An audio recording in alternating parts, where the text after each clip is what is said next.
Last fall, we did our annual member survey. And one of the open ended questions that we asked you was, what keeps you up at night? Overwhelmingly, the response was staffing. And we knew immediately that we had to dig a little bit deeper. So this spring, we sent you another survey, and it was all about staffing. And we dug in really deep and asked some tough questions to get to the heart of the issue. And what you told us didn't match the conversation that I'm hearing in the industry. I thought that was interesting, and so I wanted to talk about it with you today.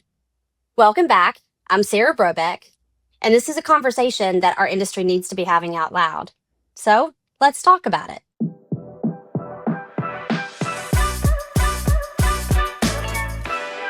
Everywhere I go, every panel, every article, every operator I talk to, the word's the same: turnover.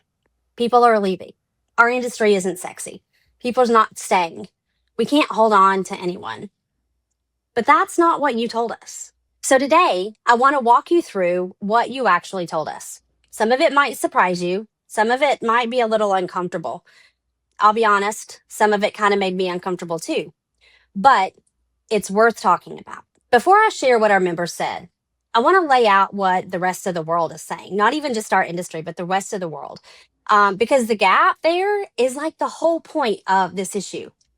If you ever open up any type of an HR publication, any leadership newsletter, or a workforce report from the last 2 years, the headline's the same. Engagement is down, turnover is up, and the manager is the lever. Gallup's most recent State of the Global Workforce report found that only 21% of employees worldwide are actually engaged at work. Management engagement specifically has dropped 9 points since 2022, from 31% down to 22%. And Gallup's research shows that 70% of the variance in team engagement traces back to one person: the manager. 50% of employees who go looking for a new job, according to Gallup, do so because of their boss. The old saying that people don't leave companies, they leave managers, that's now backed by decades of data. This is the conversation. This is the story that the industry is telling itself, and it's not wrong. But when we asked our own members specifically what's actually happening in your operation right now, the picture you painted was a little bit different, and I think it's worth our time to look at it carefully. When we dug deeper into our staffing survey, the first question was simple: what area of staffing is currently your greatest challenge? The number one answer at 40% was attendance and call-offs. Number two was at 33%, which is recruiting qualified applicants. And turnover was at number 5. Less than 18% of you named turnover as your greatest staffing challenge. So we went further and we asked, if turnover is a challenge in your operation, where is it most significant? The single largest response was this: turnover isn't a major issue. 44% of you, the people that are running these operations, said the thing that everyone else is talking about is not your problem. Here's where it gets interesting. Tied for third place with the greatest staffing challenge at 25.7% each were two answers that I want you to hear together: supervisor and management leadership skills, and employee engagement and morale. So when you stack the data up, the picture you painted really isn't about people leaving.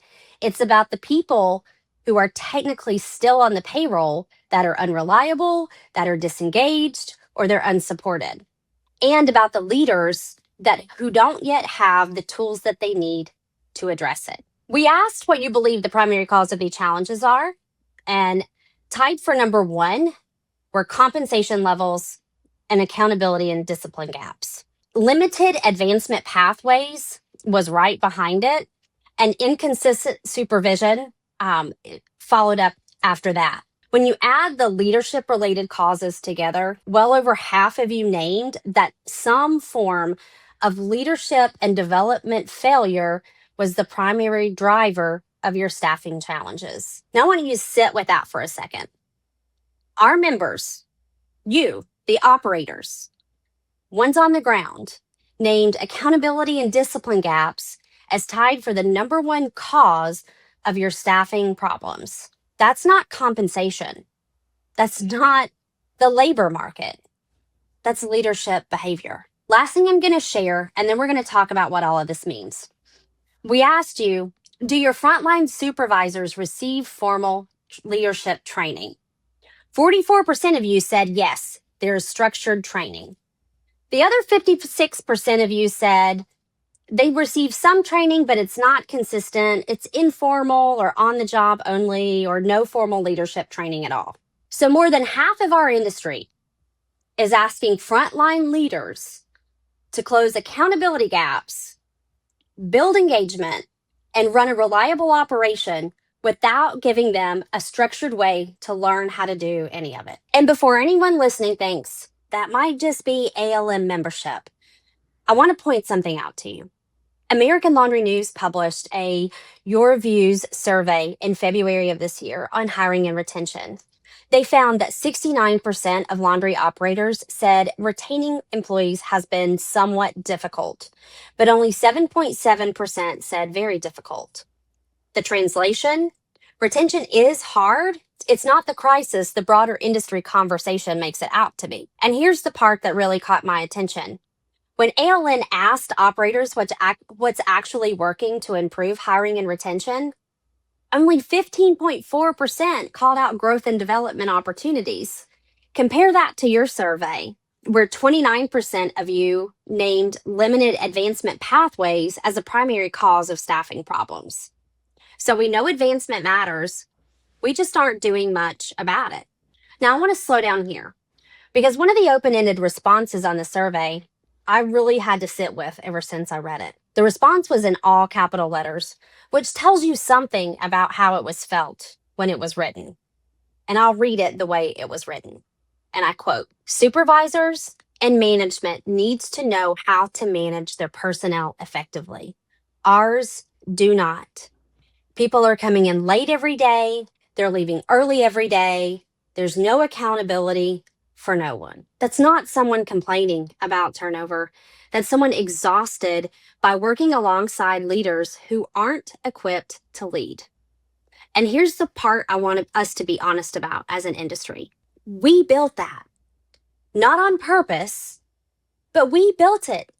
Every time we promoted our best wash floor lead because they were the best on the wash floor, every time we put somebody in a supervisor role because they had been there the longest, every time we said they're good, they'll figure it out, we built this. The broader research backs up what your survey is telling us. 40% of new managers across all industries fail within their first 18 months. The Center for Creative Leadership found that 26% of new managers said that they were not ready when they were promoted. Nearly 60% received no formal training in the role. And here's the line I keep coming back to, because it names the whole problem in one big sentence. Where an individual contributor succeeds through personal output, a manager succeeds through a collective result of their team. That's a fundamentally different job.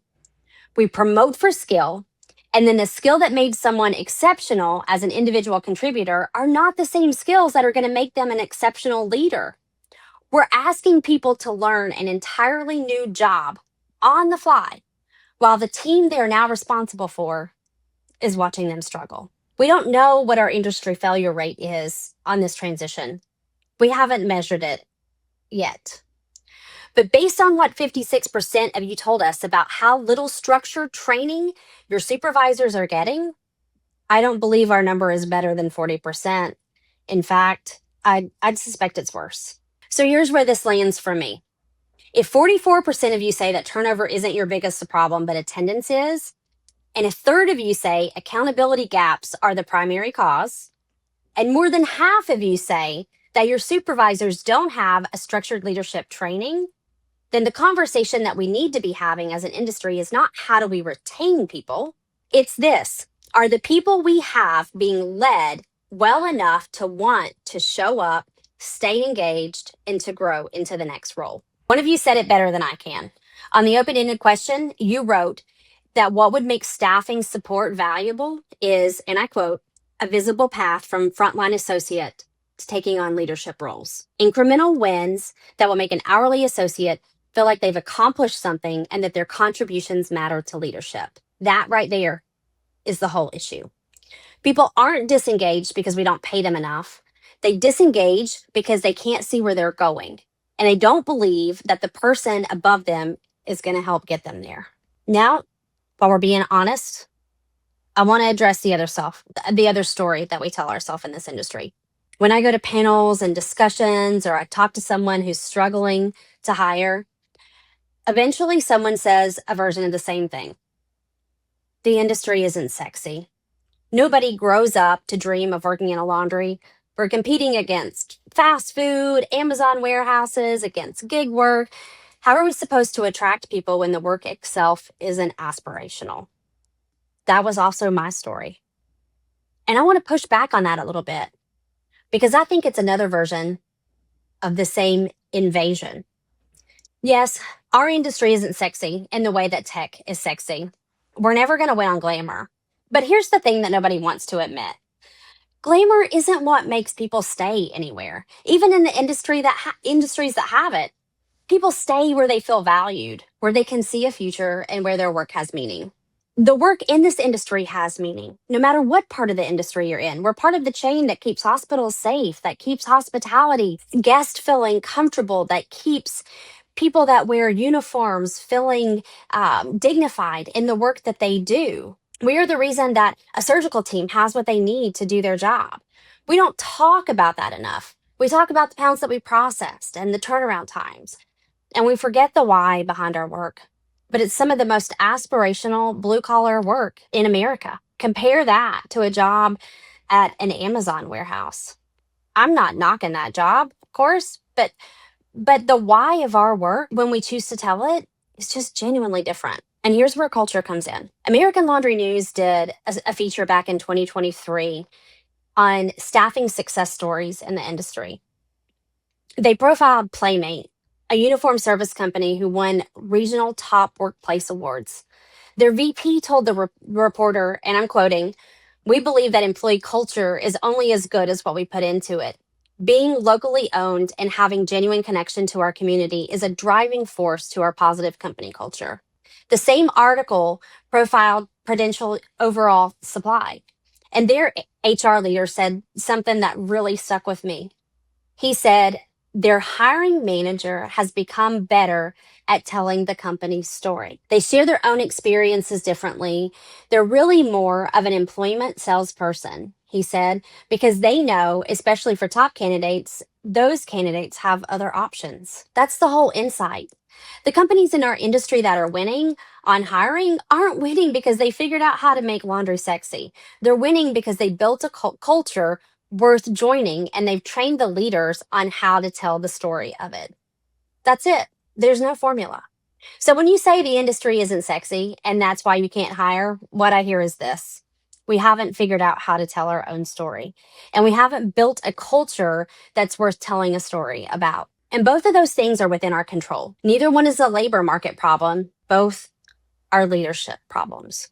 So I want to leave you with this. The two stories our industry tells us about staffing, the people are leaving and that the industry isn't sexy, are both ways of putting cause somewhere outside of us, outside of our reach, outside of our control.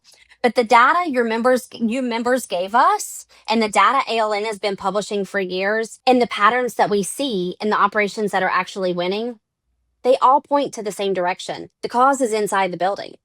The cause is leadership development we never invested in. It's culture we never built on purpose, and a story about work that we know how to tell, but rarely do. So here's my challenge for you this week.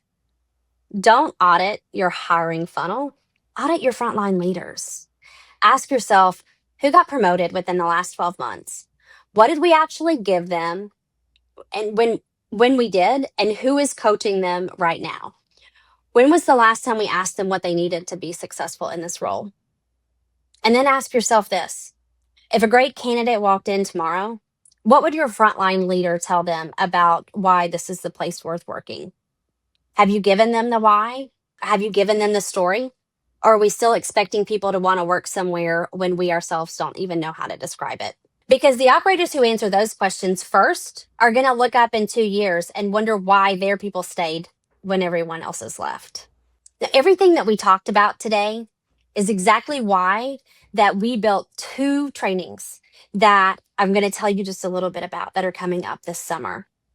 One is on operational and staffing stability, because we do know that you do have those challenges, and we understand that while leadership may be the root cause, you still have to be able to identify and diagnose and fix the staffing problem that's currently at hand while you're working on a long term solution. The next one that we have coming up at the end of June is on frontline leadership development. They're two sides of the same problem. And you, our members, are the reason that we built them this way. So the first thing that we're going to do is we're going to come together and we're going to talk about the staffing, and then we're going to give you some tools and solutions to work on that staffing. This is a workshop. You're going to come with your own data, and you're going to leave with results from your data that you can apply immediately. And the same is going to hold true in a similar fashion for the frontline leadership training. So if any of those interest you, feel free to check out the link below, and that'll take you to our website and you can read more. Also, the staffing workshop that's coming up next week, we have built 4 tools. Those tools we built around not only the member survey, but we did another survey that I targeted specific operators for, and I asked them for their specific information and their situation so that we could build the tools around real life experiences. So we have those 4 tools that were built on their answers. And then we had another group that has actually demonstrated these live with their employees. And so we've gotten really good positive feedback from them already. So these tools are ready to go. We want to introduce them to you. We're going to keep both of these groups small because these are pilots, workshops that we are doing as we work to build this into more sustainable content in the future. But it's built, it's ready to go. So if you're having staffing challenges or you're having leadership challenges, I encourage you in the link below, check out that. Also, we gave you the first tool that we created for staffing. You can download that in the link below as well, and see if that's something that would be interesting for you and your team to participate in. So I encourage you all to check those resources out. And as always, everything that we do all day, every day is for you. So if there is anything else that you have for us, or any ideas or anything that you want to hear on this podcast, please reach out to us. We'd love to hear from you. That's the end of our episode today. In 2 weeks, we're going to be joined by an operator who's going to talk to us about how they intentionally created a positive workplace culture, and they did it using the most unlikely employees. Thanks for tuning in today, and I'll see you then.